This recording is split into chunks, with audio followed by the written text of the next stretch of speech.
we now have a changing of the guards taking place at the boards of election, both with new members coming in for the next 4 years, and also at the state level with State Administrator Linda Limon retiring. Maricé, over the last couple of years, mail-in voting has increasingly been a factor. As a candidate, are you satisfied with the right protections being in place? Absolutely, 100%. I have total confidence in the state and the county board of elections. I think we are leading the country in creating a system that the public can trust in.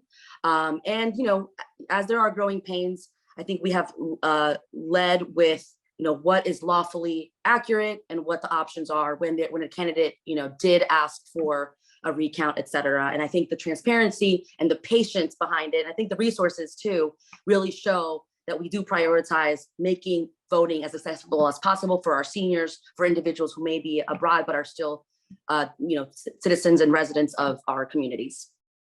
Sure. Now, one of the complaints that you sometimes hear from candidates or people who are going door to door is that the voter rolls aren't up to date, that people have moved, they've died, and they haven't voted in a while, but they continue on the rolls. Is that an area that you've got some concerns about? I think there's always going to be area of improvement. And I think to the extent that the state, again, you know, appropriates the funds and we have the resources to make those corrections, I think obviously it will bolster the confidence in that, you know, those voting avenues. Sure. Jim, what advice do you have for the new state election administrator? By the way, they appointed Jared DeMarinis, who was in charge of candidate and campaign financing. Excellent choice. Excellent choice. He'll do a great job. And that was, I'm really happy that the state board did that unanimously. My advice is, even though they're all activists, or everybody on the election board comes from their respective political parties through a political appointment, once they get sworn in, they have to disrobe their political affiliations and act independently and act together in the benefit and for the benefit of all the voters. My one request is that they act independently, not politically, but that they give the same effort, consideration, and considerations to voters throughout the county and the state. Can't concentrate on a heavily down county vote. You got to consider the farmer in Damascus as well as the civil servant in Silver Spring. You have to treat everybody the same. Even though some areas have less voters, their vote is just as important. Absolutely. As someone in Silver Spring. Absolutely. So and I just want to second the vote of confidence for Jared as well. I have him on speed dial. He's an excellent public servant, and I think he's going to do well in his new position. Actually, I'll agree with that. He's great. He has been the person who is the campaign finance go-to guy and is a great resource, but he also calls them right down the middle. But let me stir things up. We've had a little too much agreement, so let's go to voter ID. So 35 states require showing an ID before you vote. So Maricé, we don't allow that. We don't require that in Maryland. It would be a legislative decision, not one by the boards of election or the Board of Election. But how about it? Why not have a voter ID? I am and have always been a champion to make it as easy as possible for folks to vote. And I have, like I said earlier, I have 100% confidence in the system that we do have. You know, I think when it comes to just giving your address and your date of birth, you know, I mean, it's obvious that individuals, as they're appearing in the system anyway, that's enough to prove that they are who they say they are.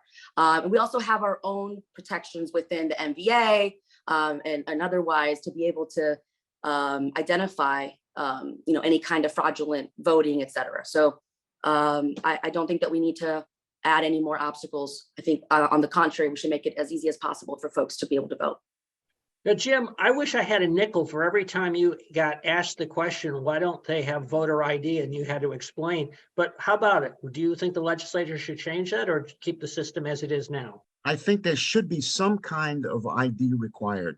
Doesn't have to be a driver's license, but we can be creative and give everybody some form of ID that's acceptable. I agree with that.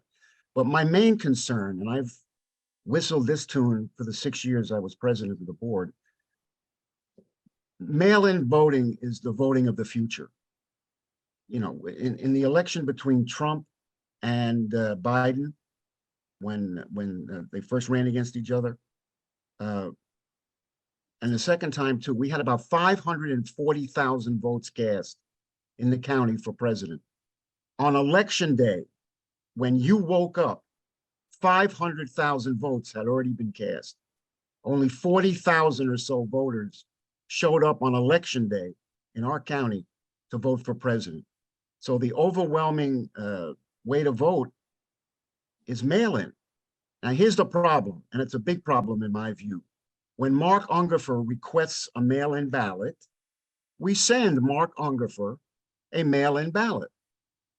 And then Mark Uncapher at some point sends in his mail-in ballot. The problem is when we get Mark's ballot, we don't know it came from Mark. In other words, there's no way that the board knows that Mark Uncapher mailed in the ballot. We know he got it, but we don't know he sent it.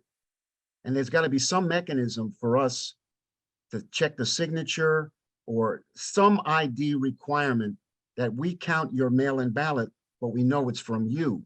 Or is it from your niece who picked it up on the table and voted and mailed it in? We don't know that. And that's a big problem because mail-in balloting is the future and the bulk of our votes. So that to me has to be fixed.